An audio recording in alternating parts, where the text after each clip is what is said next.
It was a sensational and chilling murder of a rector, and police could not have cracked it for almost 1 year. But now they have achieved a major breakthrough after arresting 3 people alleged to have been involved in the murder. 1st April 2013, Yashwantpur.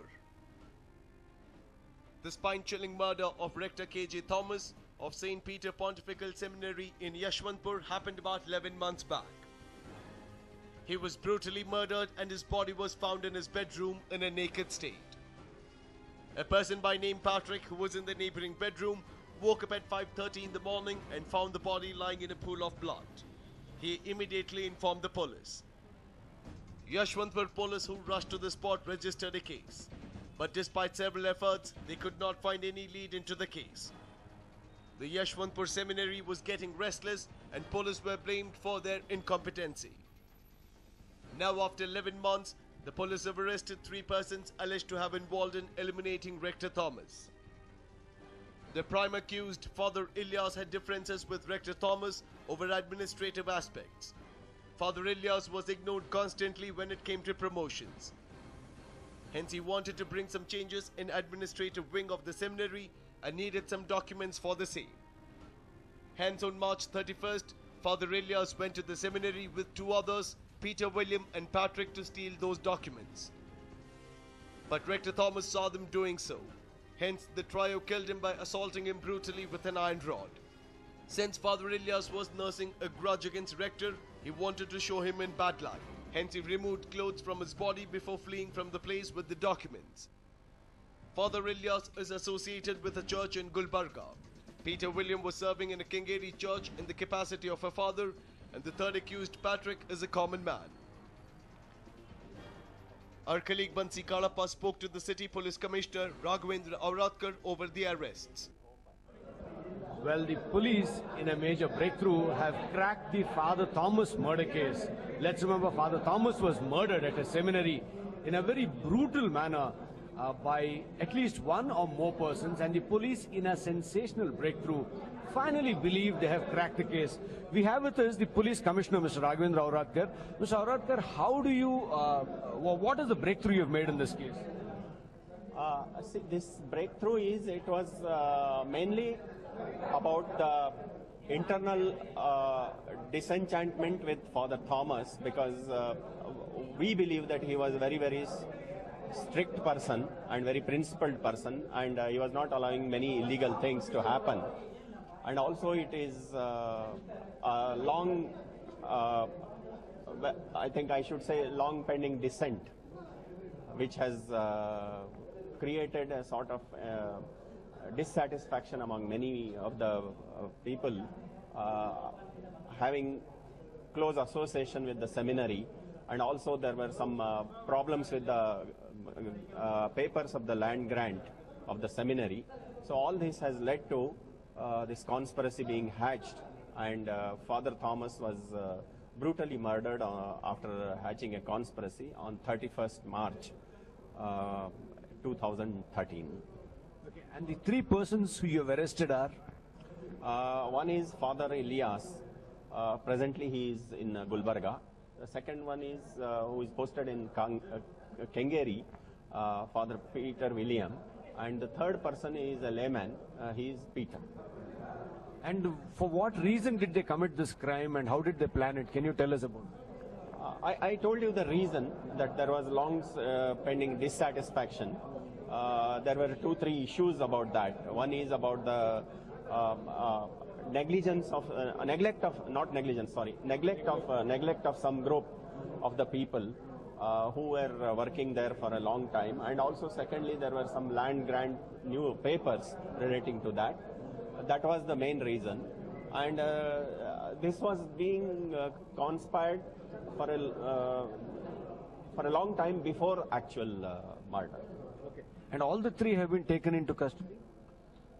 We have arrested them. Now we will be producing them before the court, and we will be asking for the police custody. And in all this, there was a great delay in this entire case. What was the reason for that? No, delay was mainly because, first of all, it was a very, very important and sensitive issue relating to a highly respected religious seminary. and the people involved were also from a priestly class, one or two, and we had to go into each and every aspect of the allegation minutely, and only when we make sure that we are arresting the right person, therefore it took a lot of time for us, and initially it was a dead end. And do you suspect more are involved, or this is the final? No, there are some more people involved. And you will be getting them? Yes, we will be getting them. Thank you. There it is, Police Commissioner Raghavendra Auradkar, all smiles because the Father Thomas murder case has been solved.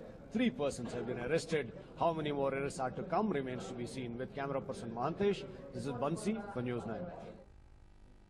After several adjournments, the 4 accused in one of the Shakti Mills gang rapes have been sentenced to life imprisonment. But the wait is still not over. Justice is yet to be served to the photojournalist. Watch on as we update you about the case.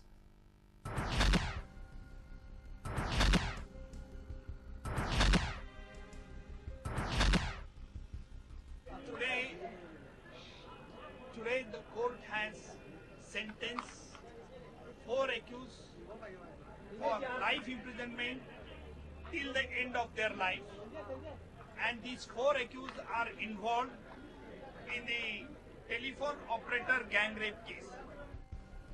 Yes, the Mumbai court pronounced the sentence of the 4 accused in the telephone operator gang rape case. They have been sentenced to life imprisonment till death.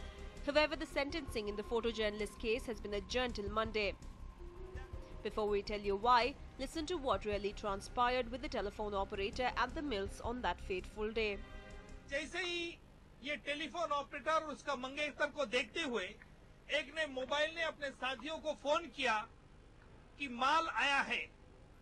इस पे हमने court में कहा कि इस तरह से ये 4 अभियुक्त और 5 अभियुक्तों की माल आया, यानी लड़कियों को देखते ही उनकी इज्जत लेना, उन पे अत्याचार करना, ये एक इनका काम था कि ये 4 आरोपियों को आज तक कुछ रिमोर्स और कुछ पश्चाताप की भावना नहीं है। Committed not only gang rape but also committed the oral anal sex on the telephone operator.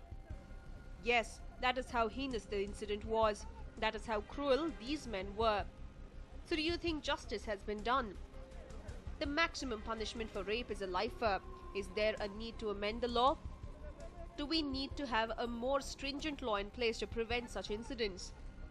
Should a juvenile be excused or let out with lesser punishment for a crime as heinous as this? This is a case in which the death sentence should have been imposed on them, and they should not have been shown any leniency whatsoever. Somehow I feel it's not proper. Unlike in the Muslim countries where nothing of this sort takes place because the punishment is very severe, fear complex is there, and no one indulges in this sort of offense. But in India, the punishment is very low. So far as the juvenile is concerned, it is the crime that has to be looked into, and it is not the age of the person concerned.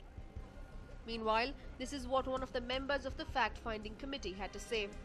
The minimum sentence was 20 years and the maximum punishment was a life imprisonment. So it was expected that the honorable judge will give the maximum punishment. So it has come to the conclusion which we expected has been announced by the honorable judge, which the NCW is welcoming this important decision which will give a positive message across the country.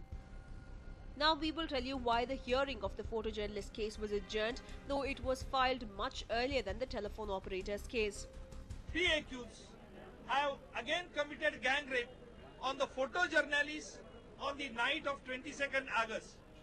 And earlier these 3 accused, that is accused Qasim, accused Muhammad Salim Ansari and accused Vijay Zadav, are already convicted in the case of telephone operator case.